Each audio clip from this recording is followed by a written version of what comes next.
Beams in my dreams, spite of all I do, everything seems to bring. All right, it's about that time. I think we'll get started. I'll open with some opening remarks. So my name is Derica Peters. I am a planner with the City of Austin Planning and Zoning Department on the Imagine Austin team. So thank you for coming tonight to the Imagine Austin Speakers Series. The Imagine Austin Speaker Series at its core is the opportunity to promote and implement the Imagine Austin Comprehensive Plan through shared dialogue and mutual learning. We accomplish this by inviting targeted thought leaders to speak in their fields of land use, mobility, sustainability, the environment, public health, and social equity in order to promote and implement the policies in Imagine Austin. So what is Imagine Austin? That is our city's 25-year comprehensive plan for the future that was adopted by City Council in 2012. Tonight's event was sponsored by the City of Austin's Planning and Zoning Department, as well as Austin Energy. And tonight's speaker is Tim Harvey, who is Program Manager with Austin Energy Solar Program. And tonight, Tim will be speaking about residential solar systems, as well as ways to obtain rebates to install your own solar systems. Our format tonight will be presentation followed by question and answers after Tim's presentation, so please hold your questions until then, and we'll have plenty of time to answer any questions you may have. And finally, please don't forget to submit your surveys we handed out to you at the box at the front door as you're leaving. And with that, I'll pass it on to Tim. Thank you.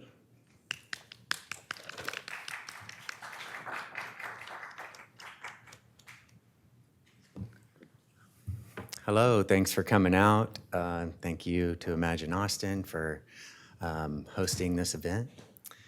And I cannot see my screen, but I guess I'll look up there. Do I have a clicker?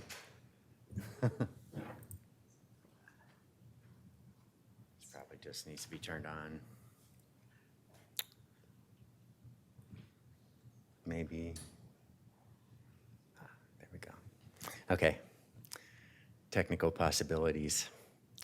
And another technical possibility is solar, hopefully for you. And I want to start off with some of,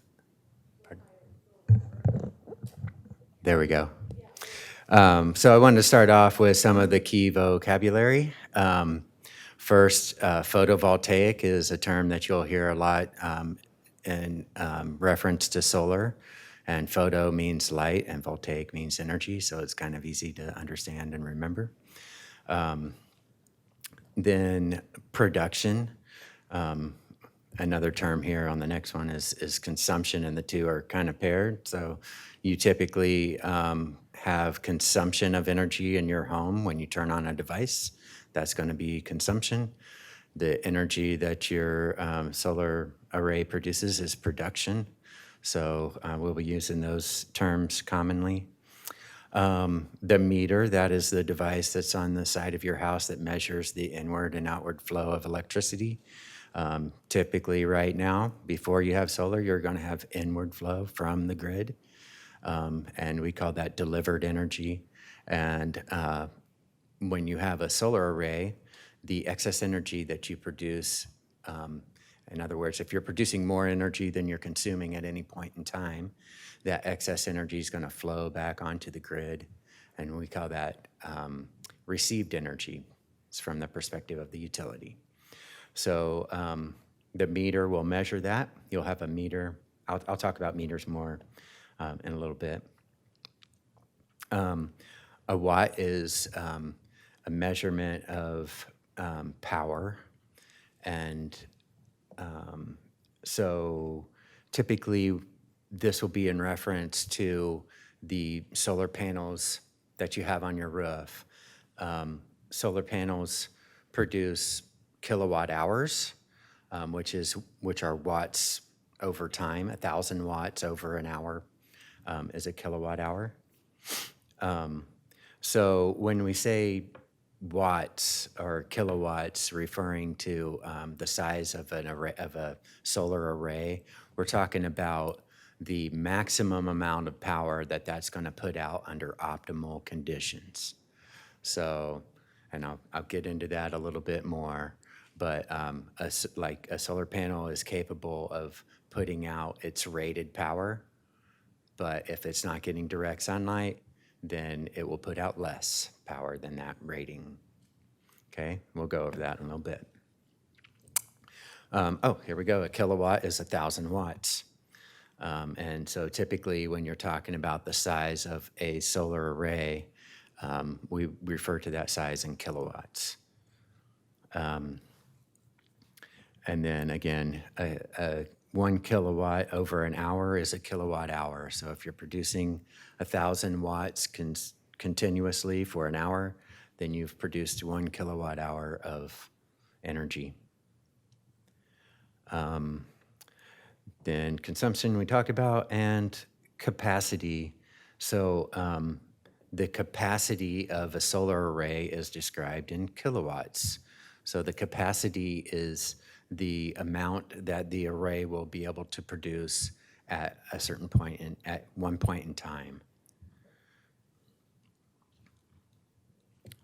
Okay, so we recommend that any homeowner that's considering solar, look at energy efficiency of the home first. You don't want to put in more solar than you have to, because solar is very expensive. You want your home to be more energy efficient.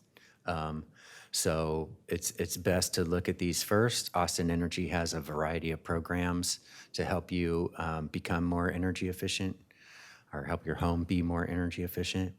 And so we recommend that you look into that first and then understand what your home's consumption is before going solar and potentially oversizing your array.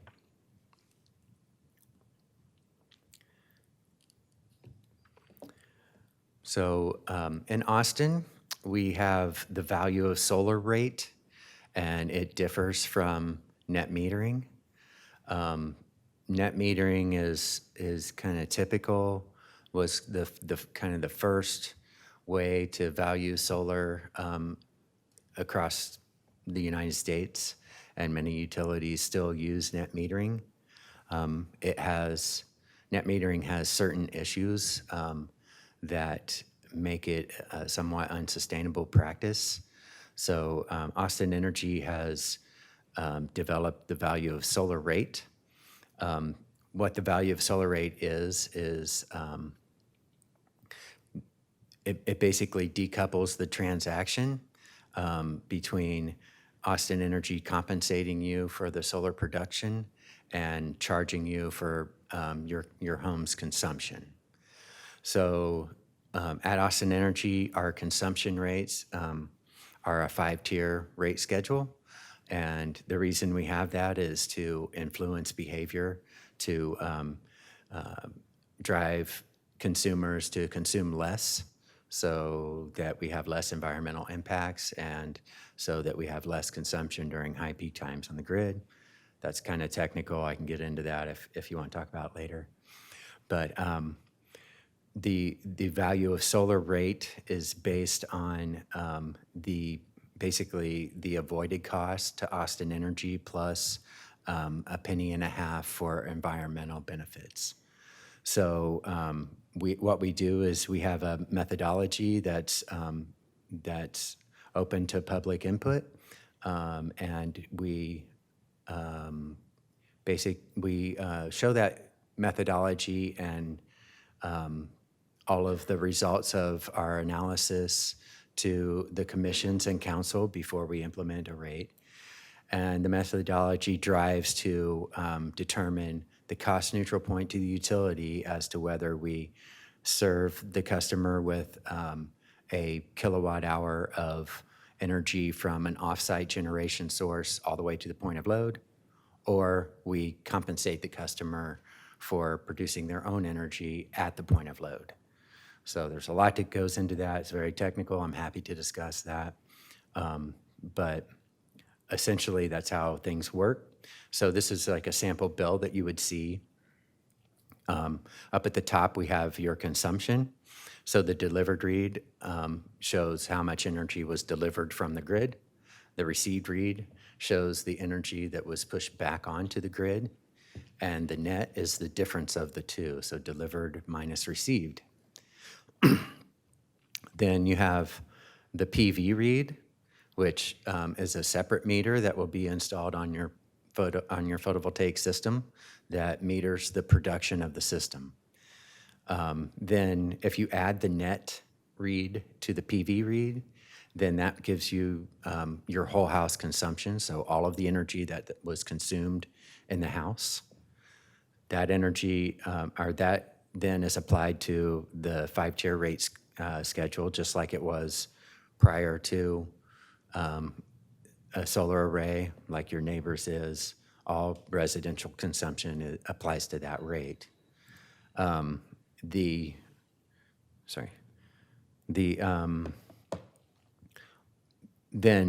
the value of solar rate is applied to all of the production. So it's a buy all, sell all. And the value of solar rate is currently 9.7 cents. And you can see down here in the line items, the solar credit for the 61 kilowatt hours at 9.7 cents is $66.06 here. So that's subtracted from your fees, and then you pay the difference. If you were to consume more energy value on your bill than your charges, then you would receive a credit that rolls forward indefinitely on the bill and can apply only to the electric charges of the bill. So if you live within the city and you have other charges like water, trash removal, then it will not apply to those, only these charges that are on your electric bill. Okay? So now we're going to talk about system design. And this is really important to understand because you want to make sure that if you're installing a solar system and spending a lot of money on it, you want to make sure that it's going to produce energy. And so one of the things that's often underestimated is the impacts of shading on a solar array. Even a small amount of shading on one panel of a solar array can cause multiple panels to underproduce. And some of that depends on the type of inverter you have, and I'll talk more about that later. But essentially shade is very bad for a solar array, and you want to ensure that you're getting enough sunlight and at good points of the day to produce the amount of energy that makes it a good investment for you. Another aspect that will affect the production of the system is the orientation and tilt. And by orientation, I mean like the direction that the panel is facing, and by tilt, the amount of tilt it has from being level. In Austin, the optimal orientation and tilt is due south at 30 degrees. So that's going to give you the most production for the year. A flat array will produce more in the summertime than an array at 30 degrees. And a steeper array at 45 degrees, for example, will produce more energy in the wintertime because in the wintertime, the sun goes further south in the sky. So, just some tidbits of information to help you understand. Like if you were to put a solar array on the north side of your house, then in the wintertime, you'll get hardly any production at all, if any. So you definitely want to stay away from the north side. South side's the best, and then east and west are also, very, very viable sides that can produce enough energy to cause a return on your investment. But so we'll talk about how that information can be presented to you in the proposals from the contractors in a little bit. But it's important to understand those concepts to make sure that you're getting accurate information from the contractors.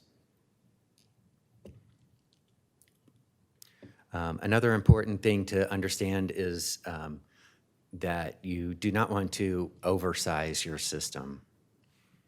The way that the value of solar rate is set up is that if you produce more in 1 month than you need, that excess credit will roll over to the next month, and it will continue to roll until you use it.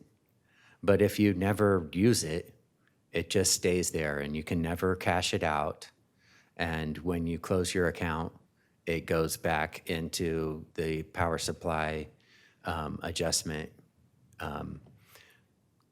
field, and you do not get that money. So your credits can only be applied to your energy bill. And we do that so that you don't oversize your system, because oversizing a PV system can be problematic to the grid. If you were to, for example, greatly oversize your system and your neighbor does the same, and you have another neighbor that's sharing a transformer with you, he may not be able to put solar on because the transformer is rated for a certain amount of power, and if we were to backfeed too much power to that transformer, then it would cause it to malfunction. So we encourage homeowners to really make sure they're sizing their systems correctly. The good news is it's kind of hard to oversize your system in Austin because of air conditioning loads. And unless your house is extremely efficient and you have a really good orientation on your roof, then you're not likely to do that. But it's something to be aware of. It can happen. Oh, and I wanted to talk about this. So on your electric bill, on the left side of the bill, you're going to see this graph. And the bottom line on that graph shows you your average monthly consumption. So in order to determine what your house's consumption is, you basically take that number and multiply it by 12. And so you can use that as a reference and then look at the expected output, the expected production of your PV system for a year, and to ensure that you're not going over your consumption there. So hopefully your contractor is going to help you with that. But again, the more informed you are, the better decisions you'll make when selecting a contractor, and that will lead to higher value and better satisfaction. Okay. So now we're going to go over the components of a solar array. The first component that you've probably all seen and recognize is a solar panel. This is what captures the light, turns it into direct current energy. DC energy is what you would get out of a battery. Okay, it's not the same as what you get out of an outlet in your home. So that DC energy is going to travel down from the panels in a direct current and go to an inverter. The inverter converts that DC energy to AC energy like you have in your home, and it massages it and makes sure that the power quality is correct, and then delivers that energy to your home. Now, there's a couple different types of inverters that you could potentially get. A single inverter for your home will basically take multiple panels and put them in a string and send them down to the inverter. So you might have several strings that go into your inverter. Those string systems, if one panel gets shaded, guess what happens? The energy stops flowing like it should, and all of the panels on that string will be affected. So that's why shade can be very detrimental to solar production. If you have a home that has trees, tall trees on the sides or in front of it, and your system is going to be partially shaded during the day, then you may want to consider microinverters. Microinverters will convert that power from DC to AC at the panel level. So you have one inverter per panel or maybe per 2 panels. But if that panel is shaded and you have one inverter per panel, the panel beside it that's not shaded will not be affected. Okay? So there are also devices called DC optimizers that can be used with a single inverter system that will make them work like a microinverted system. So the DC optimizer will make it where your panels work on a panel by panel basis, just like a microinverter. So you'll want to be, informed about that. And if you have a house that has shade, then I highly recommend that you use DC optimizers or the microinverters. Another good thing about microinverters is that they will, you'll typically have an option to be able to monitor the production of each panel individually. So if you have a panel that goes bad, you can identify that and address that and make a warranty claim or whatever you need to do to get that back up in good shape. Another thing to note about the inverter is it's typically the first point of failure for a PV system. The average inverter lasts about 15 years. They can last longer, they can go out earlier, but when you're modeling your finances, it's recommended to expect an inverter replacement at 15 years. And your contractor should model that in, and if he doesn't, you can ask him to.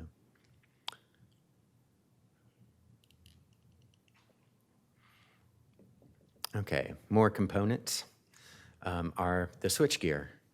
And so off to the left here, you'll see a picture of different pieces of the switchgear that need to be on your house to ensure safety. These give the maintenance people the ability to turn off power and isolate pieces of equipment to ensure that they don't get shocked, and to allow us to measure the PV system. You'll see off to the far left in that picture and to the picture on the bottom right is a meter. You've probably seen that on the side of your house. You currently have one. If you become a solar customer, you'll have two. One that measures the inward and outward flow of energy from the grid, and one that solely measures the production of your PV system. And that's so we can do a lot of things, account for the amount of renewable energy that's on our system, and bill you correctly.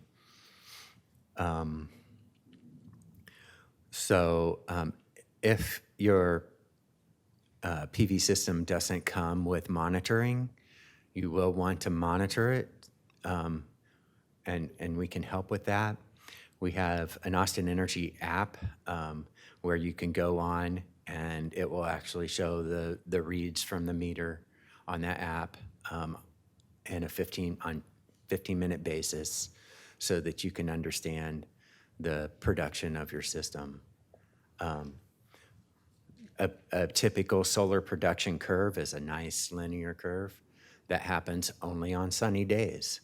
In this picture, it looks like somewhere around noon, the sun or the solar production dips, and that's probably because clouds are going over at that time.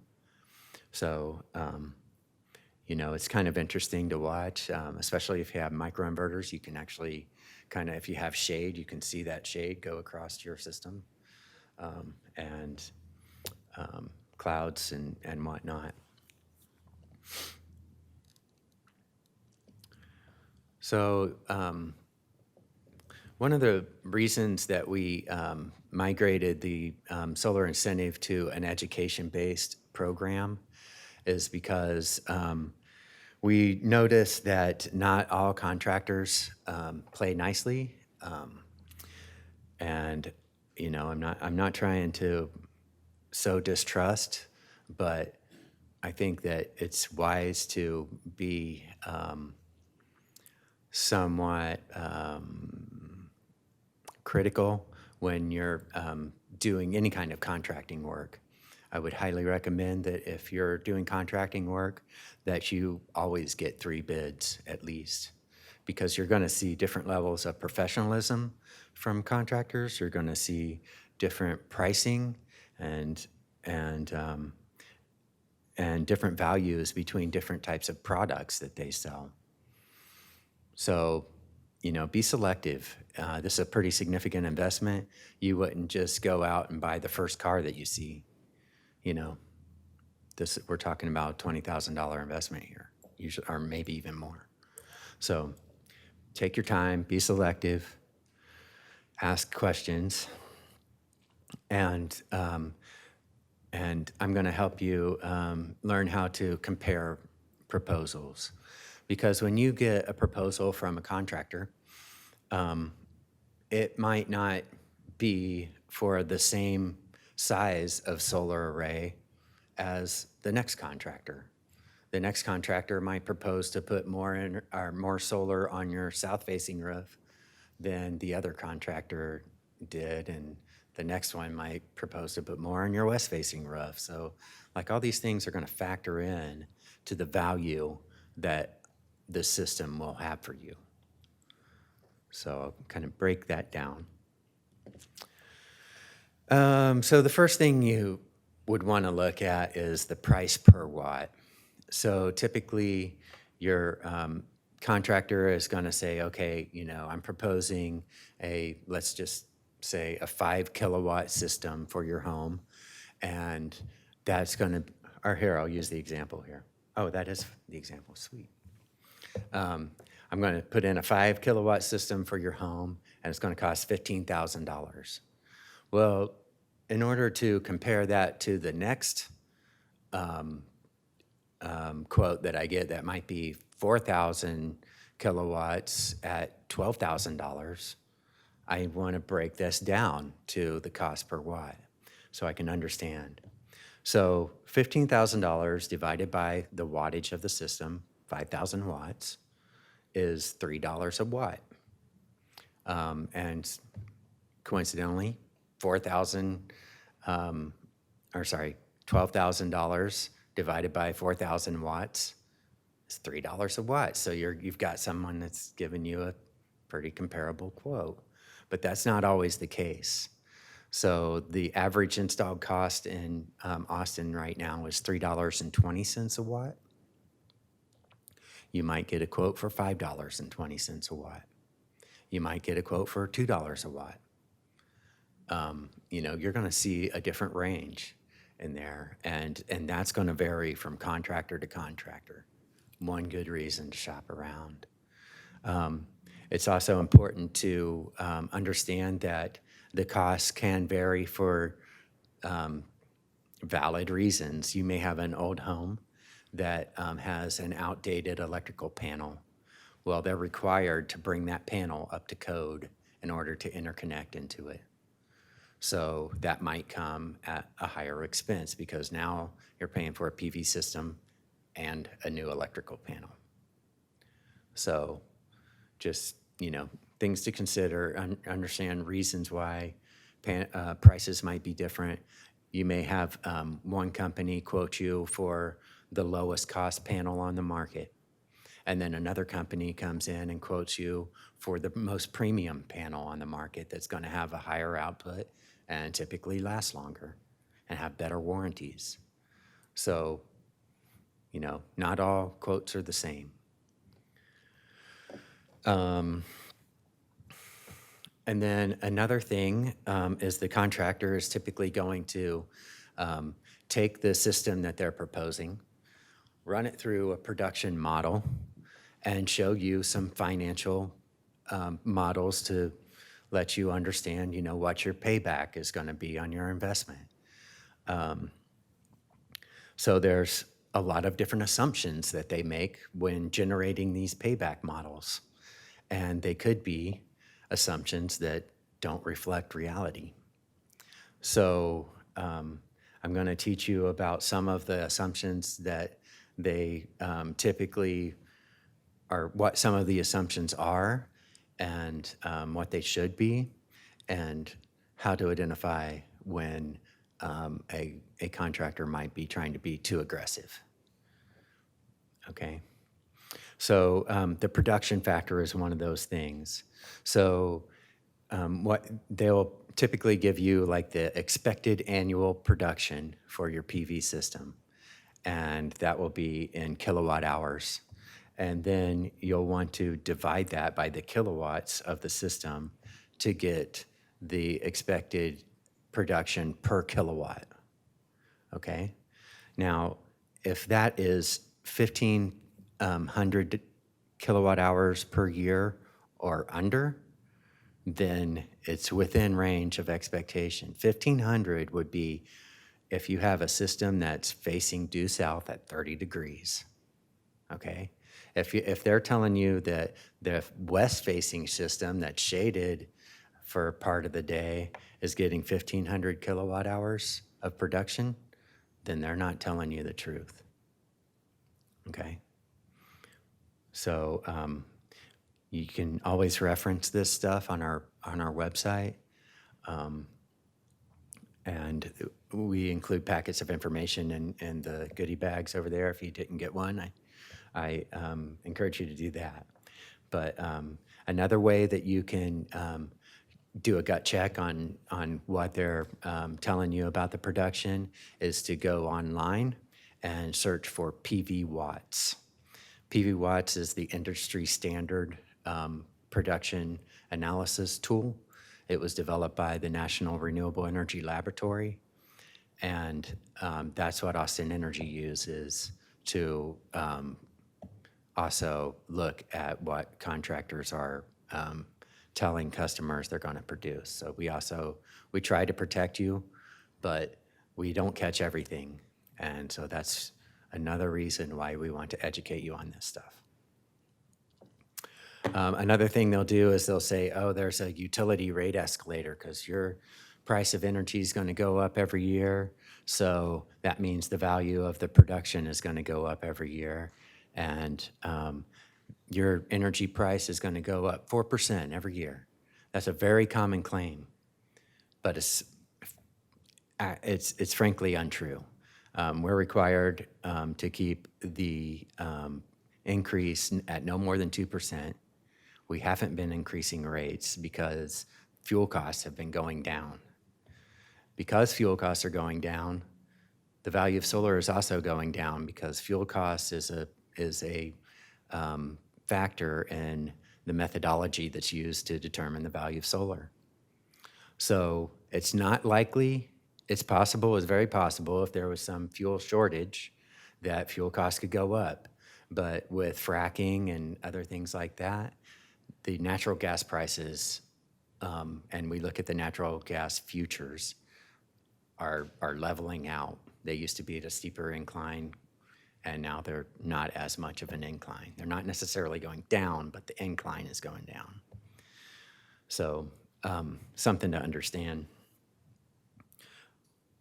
If on their quote, they're talking about net energy metering, then they're not talking about Austin rates. And that's an indication that they're not well informed or doing their due diligence about the Austin market. So I would say that's a red flag.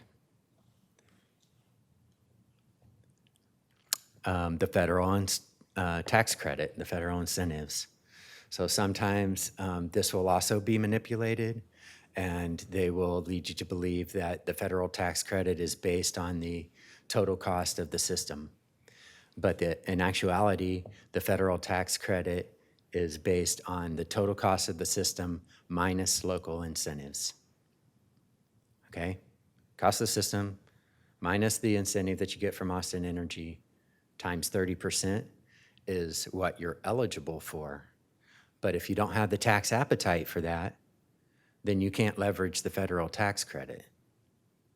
In other words, you have to be on the hook to pay that amount of taxes in order to get that return back, because you're going to avoid paying those taxes. Does that make sense?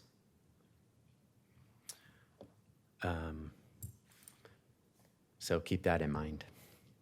We have customers that end up in situations because of this.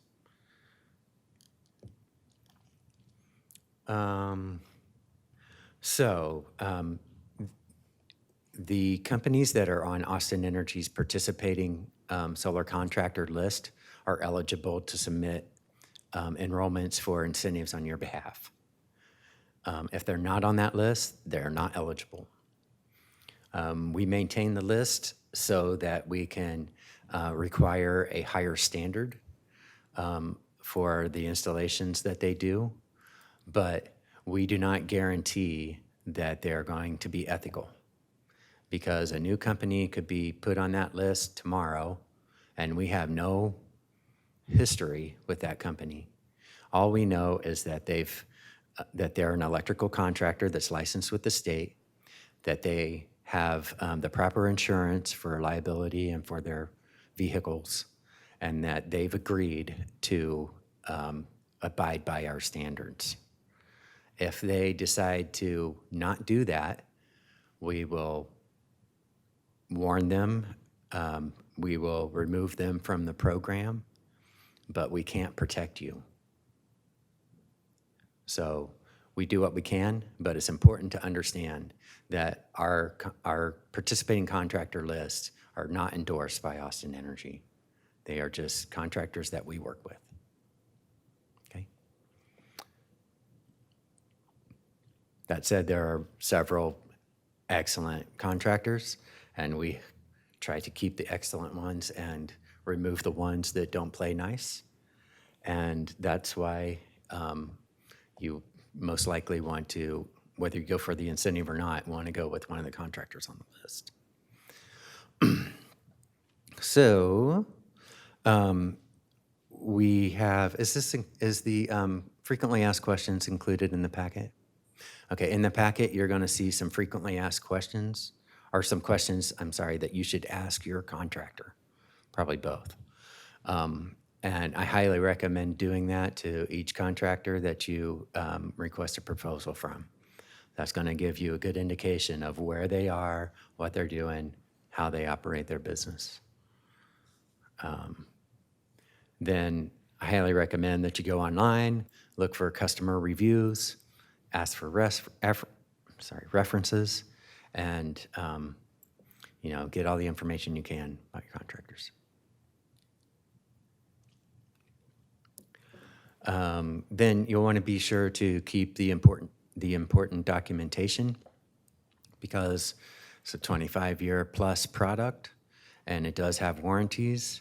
If you need it to be worked on in the future, then you'll want to have that information. If you have a warranty claim, you'll need these things. If you want, for your federal tax credit, you're going to need your invoice. And another thing about the federal tax credit is that it only applies to the solar portion of the scope of work. Sometimes contractors will come in and sell the energy efficiency and the solar at once, and then lead you to believe that you can get the federal tax credit on the full cost of everything. But in reality, you get the tax credit on the solar portion. Okay.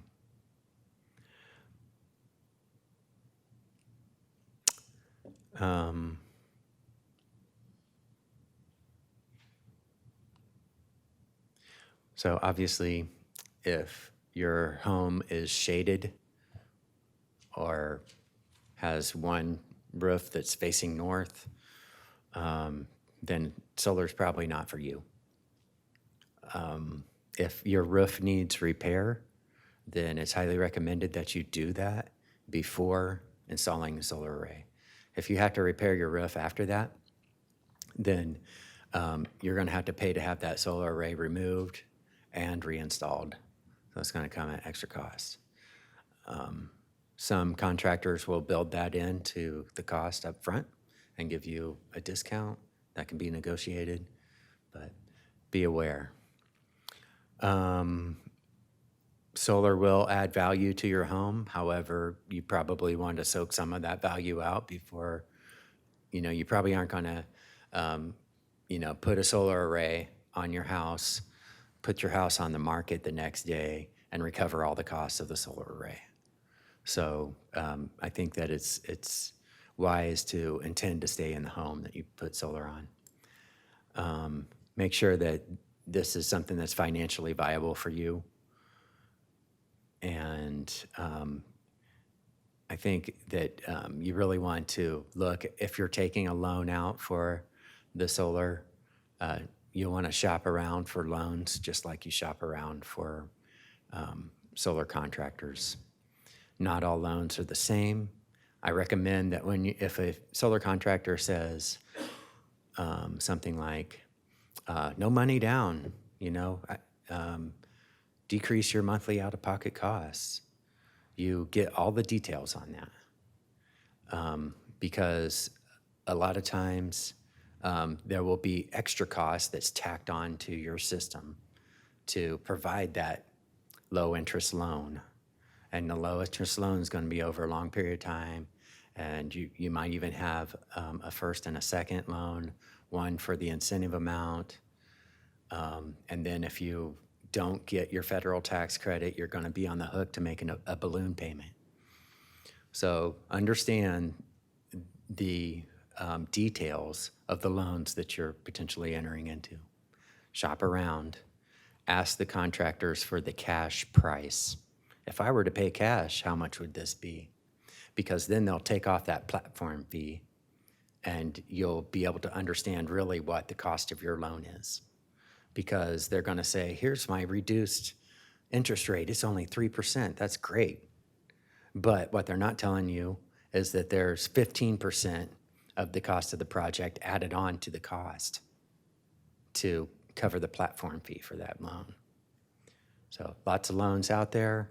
We're working to try to get better loans. Shop around, be informed. Now, I want to talk about the steps to earn the rebate. So the first thing you need to do is complete the solar education course. You just did, congratulations. Now you got to take the quiz. There's a short quiz. We'll send you an email. As long as you put your email on the sign-up sheet, we'll send you an email with a link to the quiz. It's a 10-question quiz. It's not very hard, but it does cover the key aspects of things that we want you guys to be informed about. Then go out and get bids. If you can get one bid, you can get 10 bids. We don't require that you get 3 bids, but it's heavily recommended that you get at least 3. And then select the contractor that you want to go with. Once you've decided what contractor you want, you give them the reference number that we're going to send you in an email after you pass the quiz.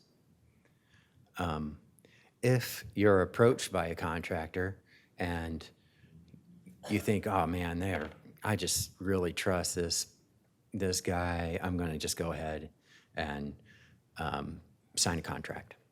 If they're one of our participating contractors and 5 days later you decide, maybe I should get more bids, you can do so. And that contractor, according to our guidelines, the program is required to let you out of their contract without penalty. If they are not one of the contractors in our program, then they have to abide by Texas state law, which is 3 days. So with our program, they're required to let you out of your contract until we issue them a letter of intent, which says, hey, we've received an enrollment that you've submitted on the customer's behalf. It meets the qualifications. We have set aside funds for your project. At that point, you're locked into your contract, as long as it has been more than 3 days. But before that, you are not locked in. So something to be aware of. Don't give them the reference number to initiate an enrollment or for incentives until you're sure that they're the one. Because once you do that, we're off to the races and we might issue a letter of intent that day. Okay? So congratulations, you're eligible for the incentive in the, once you pass tests. And the initial communication for this was that the incentive is $2,500, but Austin Energy is offering a bonus for the summertime of an additional $1,000. Thank you. So you would get $3,500 as long as you submit an application before August 31st. Okay? $3,500, not chump change. That's $3,500 can be yours. I like to say that. Yeah, thanks. Questions? Okay, we are going to be taking questions. I'm going to hand that off to Mary. For those that don't want to stay for the question session, you need to sign in that you've taken this class before you leave, and then, of course, hand in the surveys. But we have up to 35 minutes for questions. I'm going to give this to Mary. And thank you again. Let's all give a hand for Tim for doing an awesome presentation. Thank you. Thank you, Kathleen, for having us at the... Is it on? It just sounds really quiet. I have to put it right here in my mouth? Okay. At the Imagine Austin speaker series. I did want to touch on one more thing real quick, Tim, before I pass it off for questions. If you realize that you're not able to go solar or you just don't want to go right now, we do have subscription options that are available. We are the Renewable Solutions Group, so we have 100% Texas wind, which is what you have these green choice bags. That is our 100% Texas wind subscription option. And then we also have a community solar program. So you can look it up. The URL is in your slide, in the handbook, but it's www.austinenergy.com/go/community solar or go/green choice. But you don't have to memorize that. Anyway. Thanks, Mary. Yeah, no worries. All right. I remember you had a question. Yeah, it was like this here? Okay. So we are going to build a new house, and we are in the design part. So can we, what are the conditions for the rebate? Because I don't know if we have enough time until August the 31st. So the condition for the bonus incentive is that you submit an enrollment for the incentive before August 31st. Not that you complete the system. It just has to be a complete enrollment, and it has to meet the criteria of the program. So if you decide that you want to go, you've picked a contractor, you give them the reference number, they submit an enrollment on your behalf before August 31st, and it's complete, then you're eligible for the $3,500. Okay? Now with new construction, we give you a longer timeline to complete the project. Typically it's 120 days, but for new construction, it's a full year. Okay. Any other questions? Is there a timeline for payback for the initial investment if I put, 15 grand into something? Am I Yeah, gonna, that's going to heavily depend on the system design. If you pay $1,500 for a system that's underneath a tree, there's not going to be a payback for that. If you pay $1,500 for a system and you get a great deal on that, then your payback may be 5 years. So it's really depending on how well your system's designed, how much it costs per watt, for example. But there's no guarantee from Austin Energy. All we guarantee is that we'll pay you the value of solar for each kilowatt hour. So that kind of goes towards my question about net versus total consumption billing. I just bought a house, and it actually had panels on it already. Okay. And I wasn't aware of the billing issues of this program and how it worked, and so I've been trying to get more information about it. Yeah. And I was surprised to see about the total consumption billing because it is substantially higher than net billing for my house.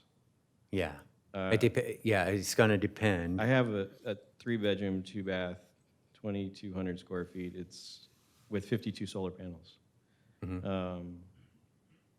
My bill last time was 155, but if you calculate it for net, it's only 92. So it's 60% higher.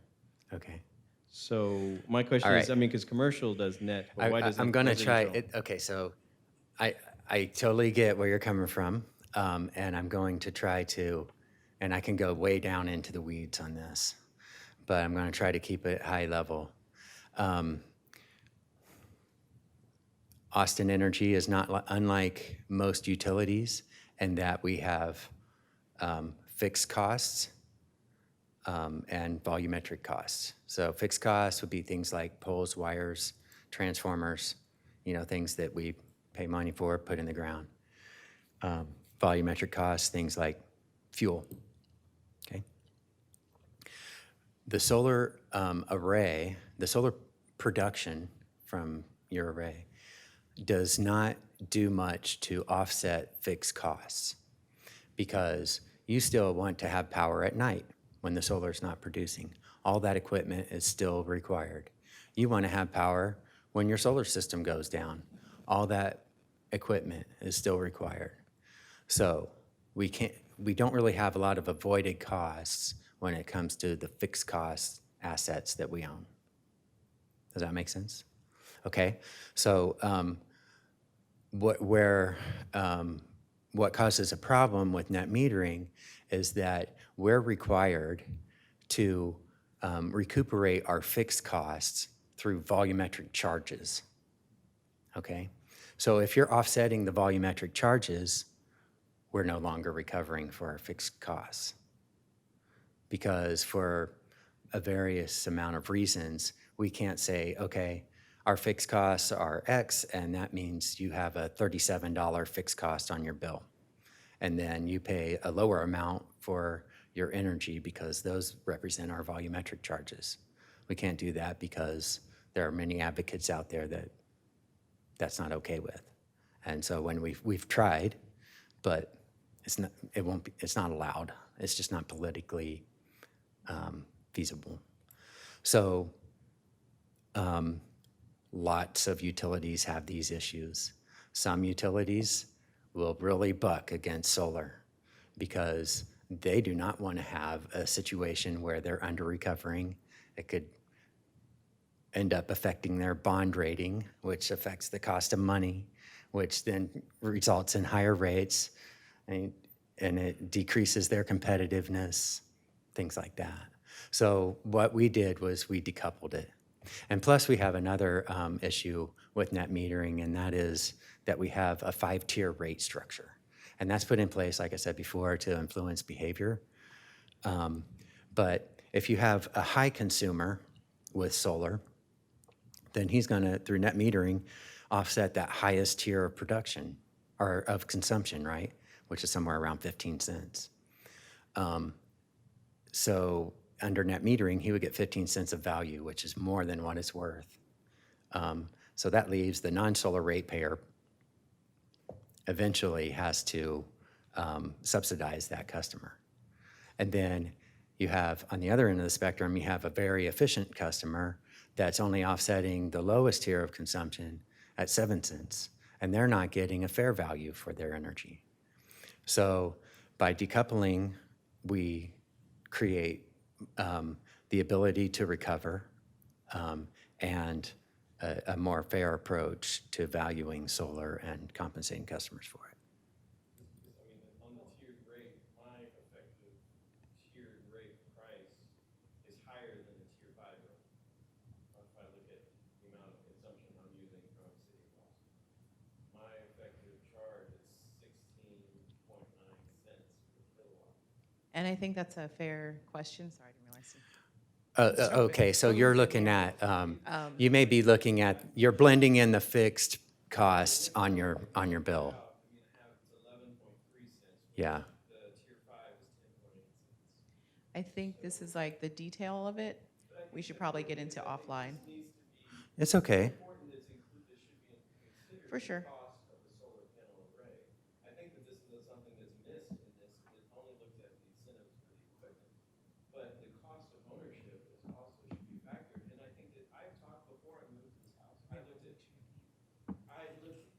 purchasing a solar system, and you get all kinds of different answers from these contractors. Some say you will only pay your bill at this, and we'll pay the difference.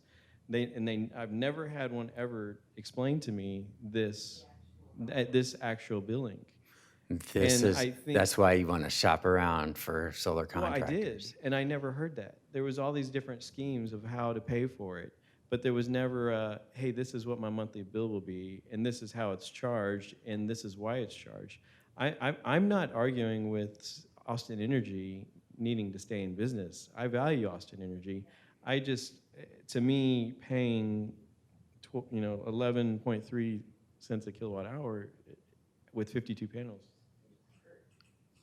Totally, and I wasn't suggesting offline to discourage you. I just wanted to make sure we got anyone else's questions that were maybe, if they were briefer, and then come back and like deep dive into yours, or at least take it offline and actually be able to really answer you properly. As long as we have time, I'm happy to have the conversation. As long as we have time, yeah.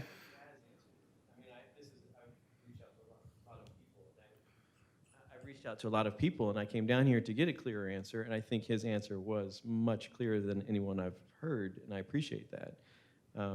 But I also wanted to be aware of the actual charges of operating the panel is much higher than what's shown on the tiered rate bill because of that.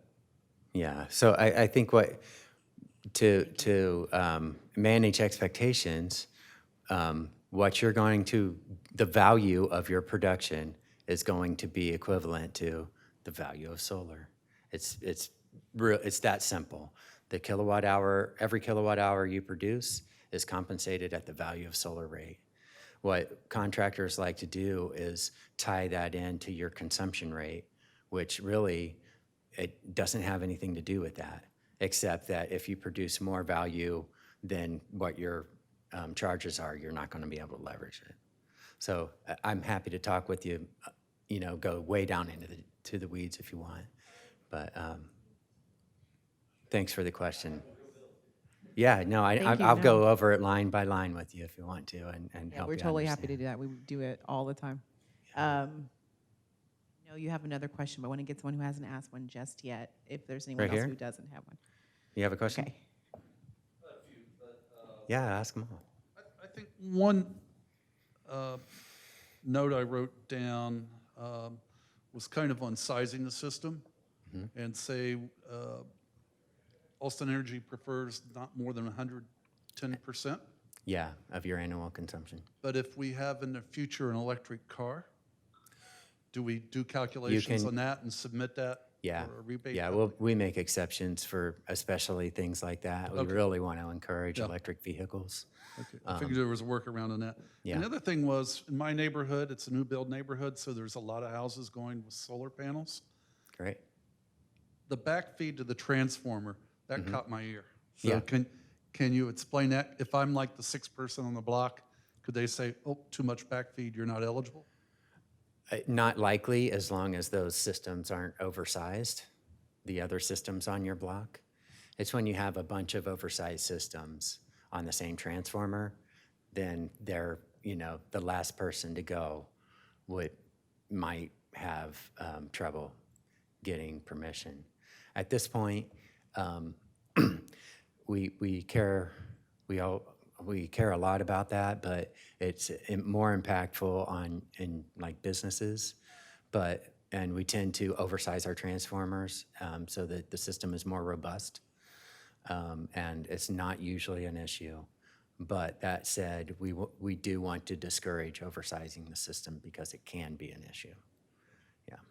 Any other questions? I'll go ahead and get back to you then.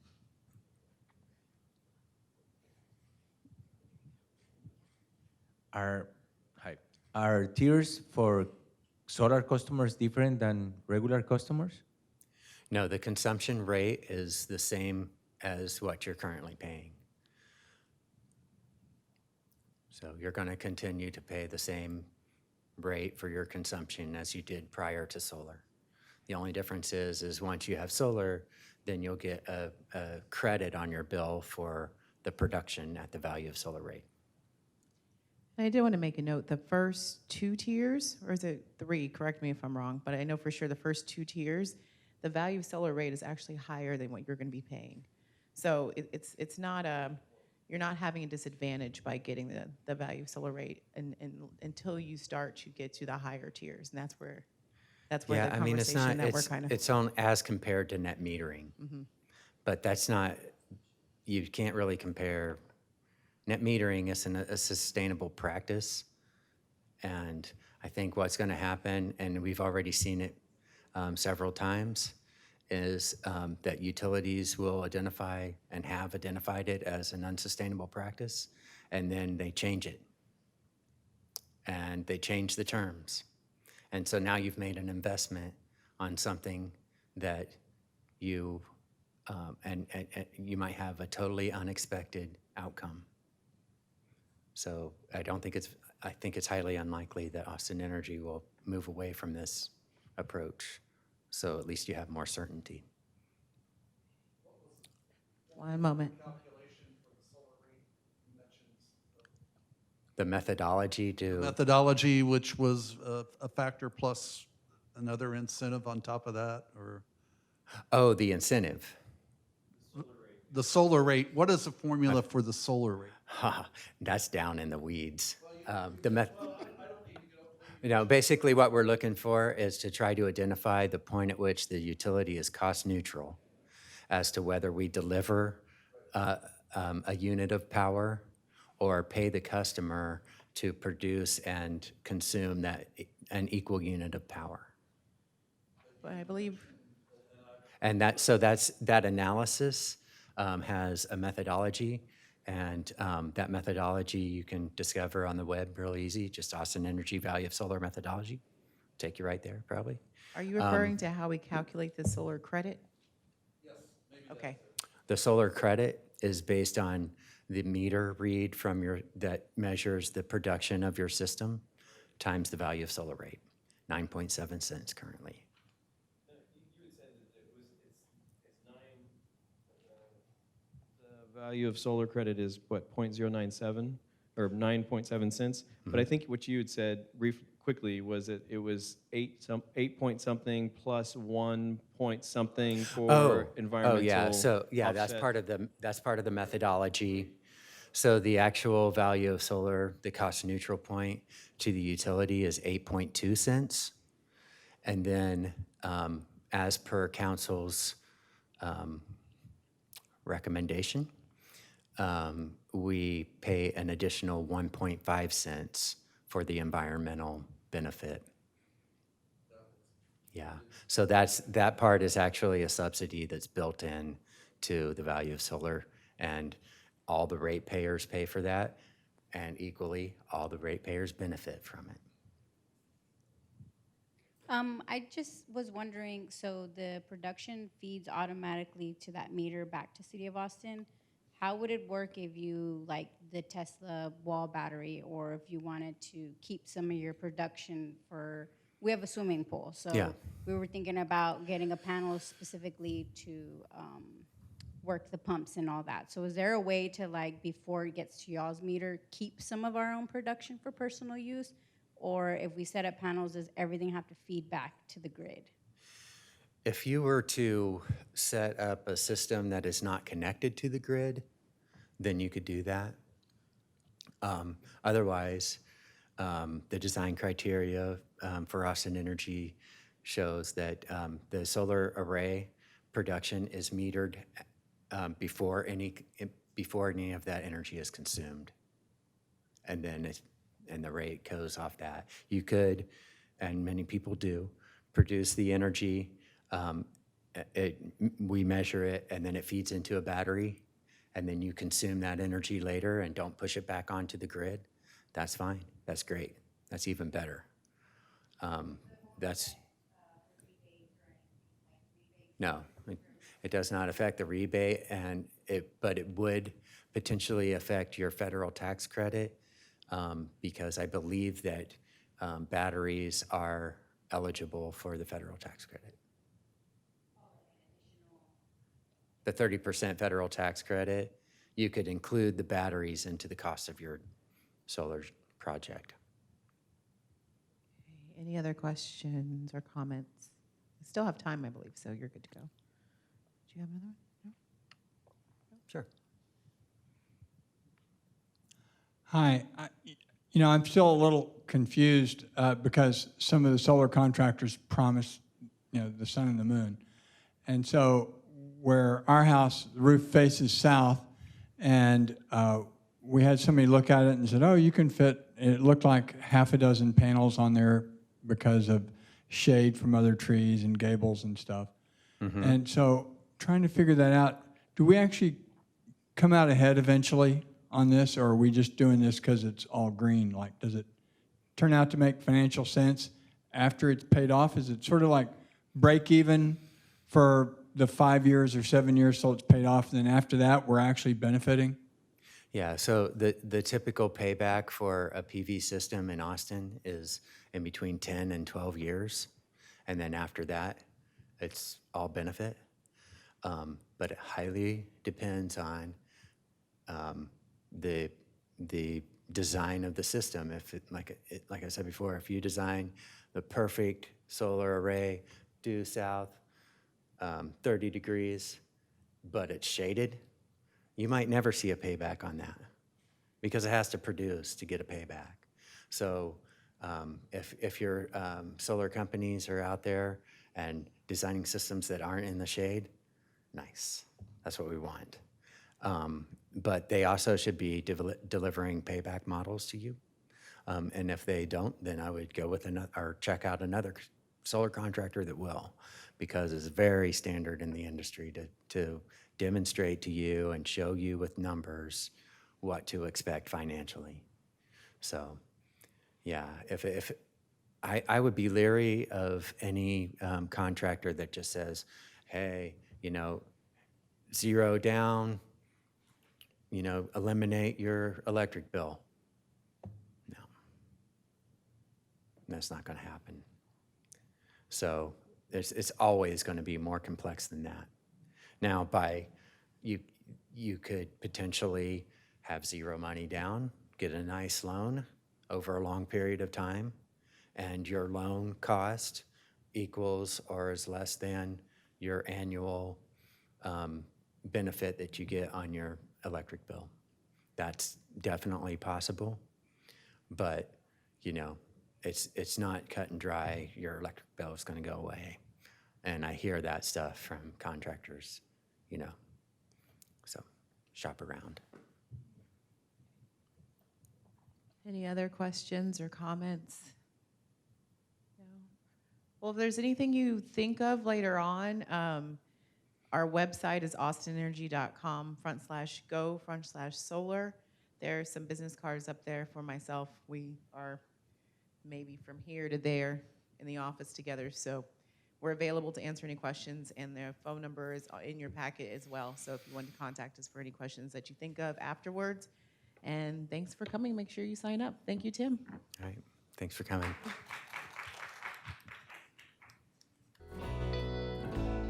Filled with sweet things from me to you. I wish for you a spirit